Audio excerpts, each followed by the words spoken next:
right. Welcome to another lovely episode of Half Baked Sports. I guess we're going to talk a little bit about Thursday night's game. We're also going to talk about a couple of the topics here. Let's start off. I know that you didn't get to see it, but you saw that game. What was your thoughts about that Thursday night game? All I can say is, I'm going to be honest with you, defenses, both of them, awesome. Offenses were atrocious. Penalties decided the game, and they need to clean that. Up. But at the end of the day, those two teams, who are the premier teams in that division, stink up. They offenses stunk up the place so bad it was retarded. I'm sorry. I have to agree. Defenses on both sides played great, but you could definitely tell it was week one. Sloppy play, bad penalties. Before I make any complete judgments on these two teams, I want to see another couple of weeks out of them. But I will say this here. Khalil Mack, he showed why he's who he is. Oh, definitely. He showed up the whole freaking game. He disrupted so much from that offense. It's a reason why they played bad. Oh, yeah. But Khalil Mack is not the whole team. No. So the offense got to pick up where the defense set the tone. The offense got to pick up and keep running with it. I know you didn't see it, but obviously a 10-3 score on a Green Bay-Chicago game in Chicago. Any thoughts?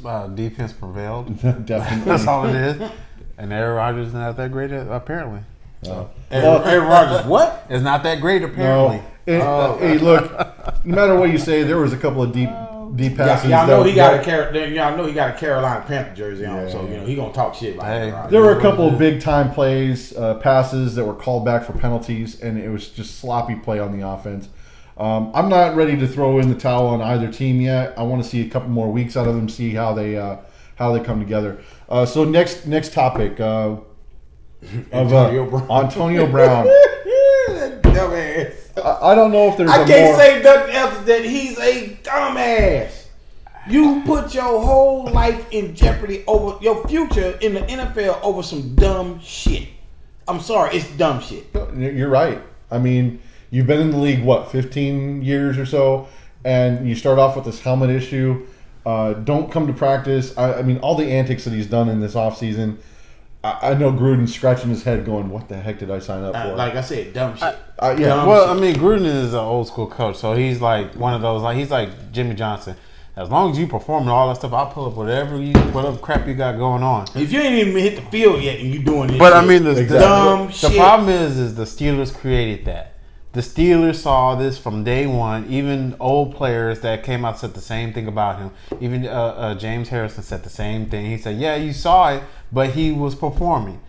That's all that matters. As long as it translates on the field that you're getting, he's been the top receiver since a couple of years now. Exactly. So you can't say that nobody's willing to put up with it. Yeah, he's a PR issue. And sadly, this is definitely something that's instilled in them, even dating back into high school. Yes. I mean, as we've seen, when these players play and they can perform, a lot of things are forgiven, a lot of things are swept under the rug, all the way through college. But now the antics and the production don't meet up. You're released. I will give you all of that with the exception of you're a grown ass man. You playing a sport that we played as kids for free. You getting paid millions of dollars, and you want to fuck it up for what? What's the reason you fucking it up for? Well, I do have a thought on that. I do think that it does stem from his injuries, whatever they may be. I don't think that we have a full knowledge of what the extent of them are. I know one of them was dealing with the foot. Yes. And as a wide receiver, you need your foot for the gripping and all that good stuff. Yeah, if you can't do the pivots and the breaks. Okay, I get you with all that, but who tries to punch the owner? Maybe, who wants to fight that? Maybe he secretly has CTE. Oh, I'm sorry. He's a Latrell. Maybe he's a Latrell Sprewell of football. I'm just thinking maybe Latrell. We can't outrule that he possibly might have CTE somewhere. That because it's going too drastic nowadays. So now you're calling the GM who you barely met and you call him outside his name and all that good stuff. You done went from a diva status in Steeler country. You come over to Raider Nation, and then you're calling the GM outside his name. He wants to be. That doesn't line up. He wants to be the Beyonce of football. What I say goes. That's what he. I mean, but his production speaks for it. Okay, he played her down for the Raiders yet. Yeah, but so it's mean he shouldn't have done anything except concentrate getting on the He's goddamn the number one field. receiver in the league. He's been there for the past couple of years. Straight. Yeah, even when he was sharing the spotlight with Juju Schuster over there, he was number one. Yeah, over there in the Steelers, and he's still number one in the league. So he's got the production. Well, he's not as of right now. He's not in the league, so he's not number one. Released. Look, and if nothing else, I mean, this is something out there. He's number 85 that I have to say, and dropping. And who's gonna pick up that headache? Who wants to sign somebody who's gonna come in here and threaten to fuck up everything we work? Somebody needs a receiver. That's everybody. But who's gonna take a chance on him? Yeah, but as I was saying, as an owner, I'm sorry, hold on. As an owner, would you take a chance on bringing him into your? The owner didn't fire him. Okay, it was the general manager. Let me try again. The general manager works. For all I can say is that in order to wrap up this little topic, is that antics will only get you so far. If you don't have the production, your antics are going to get you released. I mean, if that's not prevalent or obvious at this point in time in this league, I don't know what is.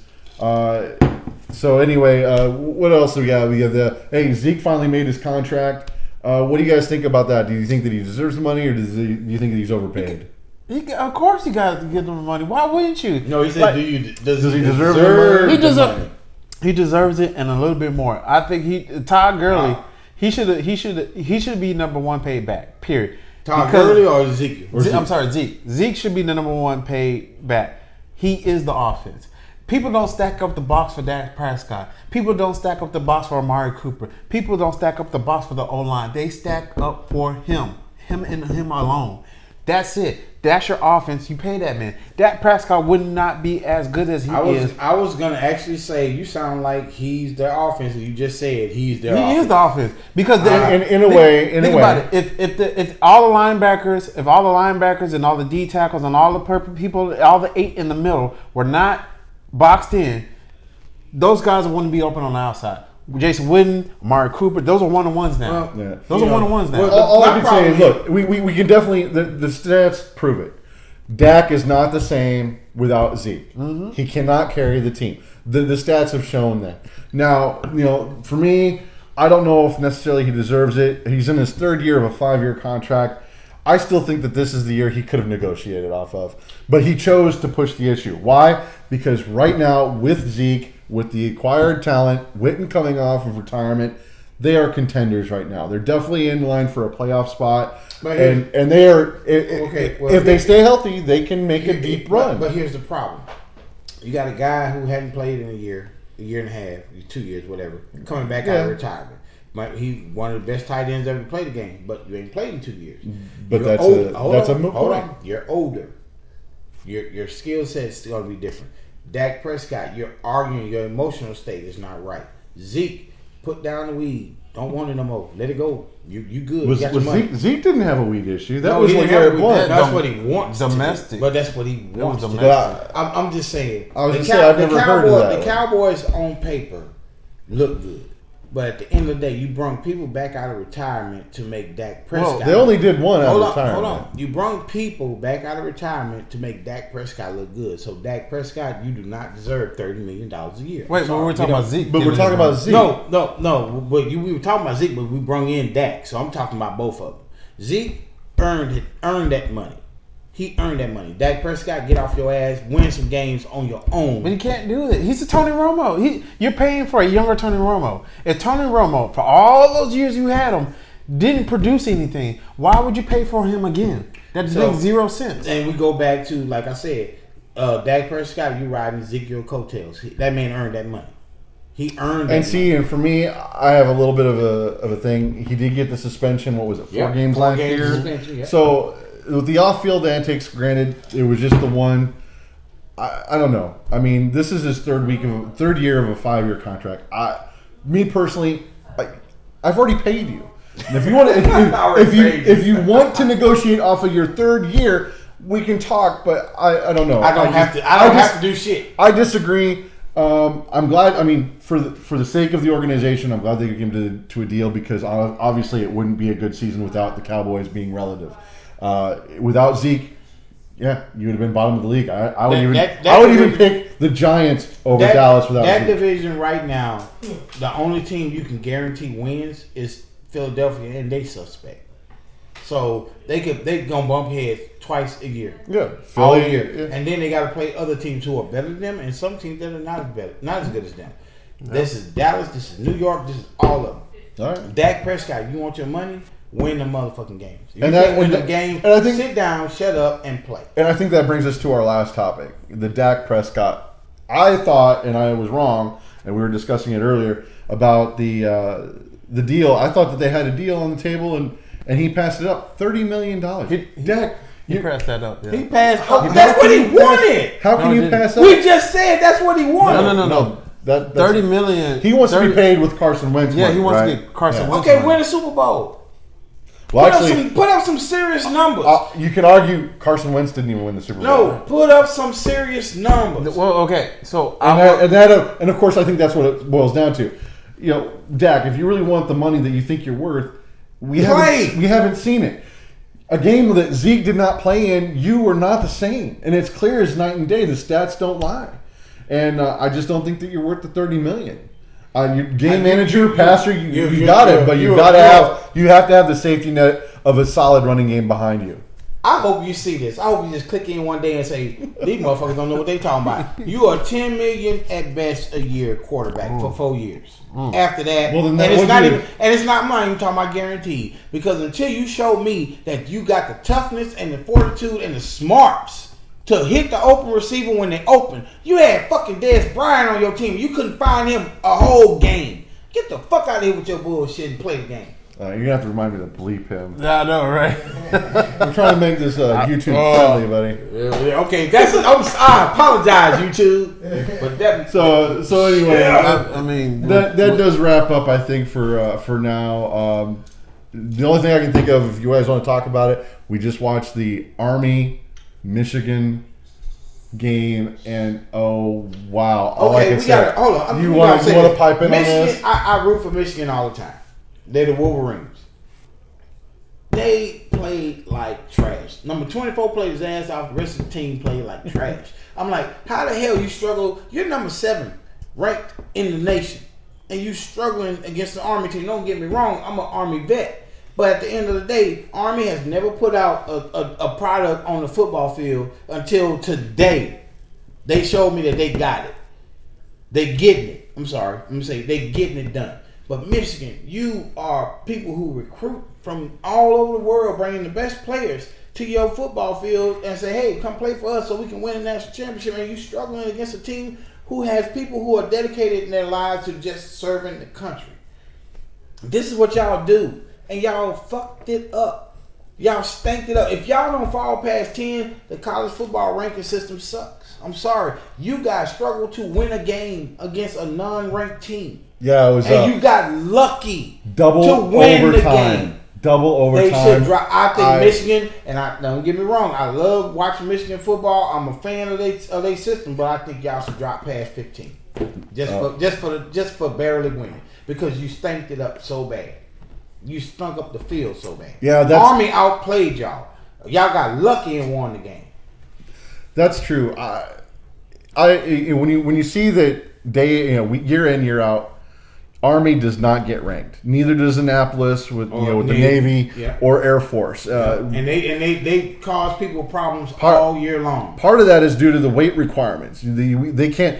All these colleges, they get these huge 300-pound plus linemen and defensive line. And you can't have that in the West Point or any of the services. So there's definitely a clear advantage there in some regards. So to see Army come out and actually be competitive, they were whooping Michigan's butt. Michigan got lucky to tie the game. They got lucky to win the game. Yep, I have to agree. I think.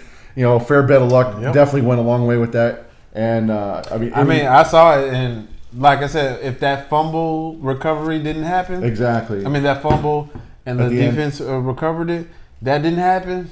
I don't know what to tell you. Yeah, it could have gone another round. I think it could have gone another overtime. Either went into a third overtime with a tie, because I guarantee you Michigan was not going to stop them, and they were not going to stop Michigan. What I said this: you guys are recruited to come to Michigan and play football, and you damn near lost to a team that was actually better than you. And these are people who are committed to serve this country. So I'm gonna look at it this way: Michigan, y'all not trash. Y'all just not that good. Y'all not number 7 ranked. Either you didn't take the game seriously, which we've seen that comes and goes with the first 4 weeks of college. Oftentimes, you got these top big name colleges. This is a second game. Second game, but usually, as we've seen, 4 weeks of scrub teams, like subpar teams, and not even competition. Now, granted, that's mainly they scheduled Army thinking it was going to be a run through, and guess what? Army showed up, an army of one. They showed up, and they handled y'all, and y'all got lucky. So I take this into advisement: get y'all shit together, run for the national championship. But I guarantee, if y'all don't fall in the rankings, the college football ranking system sucks. I agree. Hey, anything else you guys want to add before we cut this off? I think we can. No, I'm good. Anything else is going to be curse words. Looking forward to tomorrow. There's a couple of games I'm definitely interested in.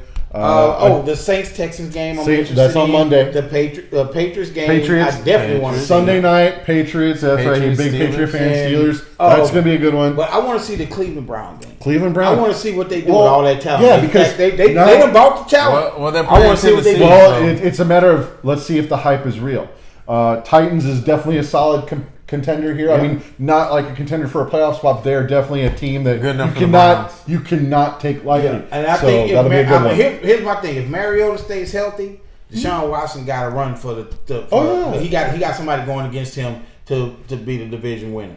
I think if Mariota stays healthy, think it's going to be a 3-way run. It's a 3-way run, but Jacksonville's out. I'm sorry. They even though they got Nick Foles, they out. Well, that's good because only because I give them 4 games, maybe 5 to get the Jacksonville Jaguars in some kind of system how many conference games they have in them 4 or 5 first 4 that I don't know, but here I think I have grab me this piece of paper right now. I've got it right here. Jacksonville. We've got Kansas City, Houston, Tennessee, and then Denver. So 2 out of the 4.